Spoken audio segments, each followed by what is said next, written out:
Let's go to Seamus. Good to see you, brother. What's going on? Nothing, man. How you doing? You got anything for us tonight, or you want to share a win? Yeah, I want to share a win. I started a newsletter, put my first issue out February 2nd, not the first, but the 2nd, and I got a 62% open rate, and I'm just ecstatic. Fantastic, dude. Couple of questions, if I may. One, for the people listening, because I know there's sons of guns out here who still don't have some sort of long-term nurture like a weekly email. So first and foremost, what platform did you end up going with? ConvertKit. ConvertKit? Really? What's the monthly cost for it, if I may ask? It wasn't a lot. I'd have to look it up. Yeah. Okay, so not super expensive. That's No. the first thing. We're trying to convince the people who have been coming to these masterminds for months and months, and we tell them you need to put out a newsletter, because it took 2 years for me to get convinced, because it just seemed like such a burden. Right. So I set up, I put together a buyer's guide and a seller's guide, and then I set up the landing pages through ConvertKit, and then I just put together a newsletter. Like if you go to my link tree, you want the free buyer's guide, you put the email, then there'll be like 4 or 5 emails that you get automatically, and then you also get put on the newsletter. So it should take care of itself, and I just got to put the newsletter together and make sure it's ready to go. Nice, man. So 62 open rate is great. What is the cadence? You're sending it out every week? So I had originally thought it was going to be monthly, but then at the Pro Bowl yesterday, they were saying it needs to be weekly. So now I am scrambling to figure out. But it was pretty long. So I think I'll just take like each section and make it its own email.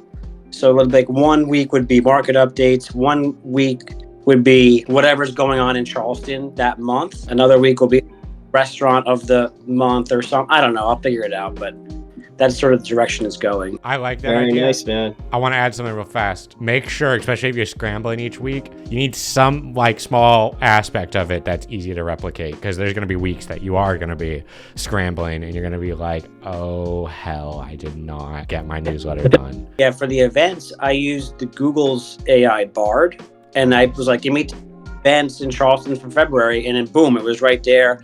And it had links. Did you check 1 or 2 of the links just to make sure? Yeah, I checked all the links, and a couple of them were like from last year or whatever. So I re-upped everything. Good. You're a diligent guy, because I've seen a listing description. I posted it on Instagram that still has the ChatGPT prompt in it, and it says, "Write me a listing description for a Cape Cod house in a nice neighborhood." They put it on Zillow like that. So you have to double check the AI stuff. But I love that. I also like the idea of figuring out what's happening over the month, and that's your first week. Like that's the first newsletter to go out every month, right? Sets the whole tone. Right. And then I thought like market update, just what's going on, like closed sales, new listings, whatever, that second week, because by then we've got the data from the month before. So that Bard AI, can you give that AI data like you can ChatGPT? Actually, I don't know about that. I've only asked it, like I've basically used it as a Google search. So the reason I ask is, Luca brought up that,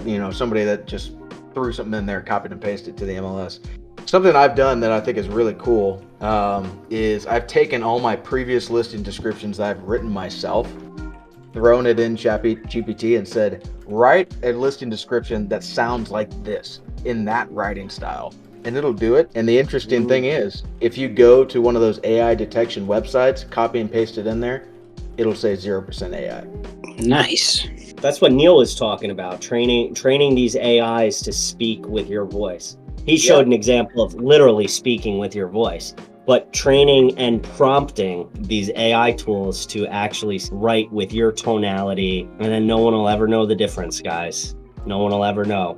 Don't dig your feet in the sand and say, I'm not going to do AI because I watched The Matrix in 1999 and this is how it all started. Just do it. You're shooting yourself in the foot. Your competition is using AI to rip off the content you're working super hard on and making it work for them. Just embrace it. Hey everyone, Luca from Actually Agents here. Just wanted to take a quick second to bring your attention to an amazing opportunity we've secured for the Actually Agents community through our partnership with BAM.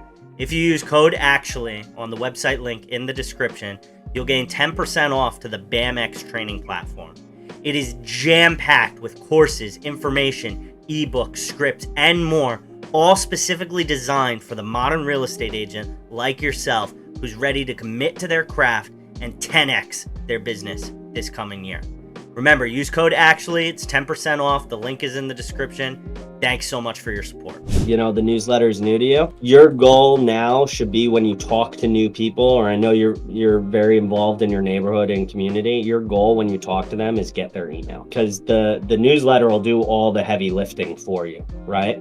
And so often agents are like focused on getting their business card in the hand of prospects or getting somebody's phone number. But now that the email is, hopefully, what I hope is the newsletter ends up doing a lot of this heavy lifting for long-term nurturing. So the most valuable piece of information you could get about a prospect or even somebody you meet is going to become getting their email. Because if that newsletter does its job properly, when they want to buy or sell, they just call you. You don't need to follow up with them every, fiscal quarter to check in. Hey, it's Seamus, haven't talked in a while. The email just does it. It's just building your brand in their eyes. Yeah, that's the plan. And I think we've talked about this before. Like when you're talking to people, they're more likely to give you the email than their phone number or any other kind of information, right? Yep, 100%.